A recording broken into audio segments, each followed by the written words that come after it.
शुभकामनाएं देने आए हैं और मुहूर्त भी आज आपकी नई फिल्म की, इसके बारे में कुछ बताइए।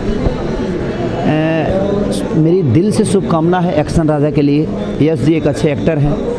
नेहा जी हमारी पहली फिल्म में हमारे साथ इन्होंने लॉन्च हुई थी। मैं भी उसी फिल्म से लॉन्च हुआ था जो कि साजन चले ससुराल थी।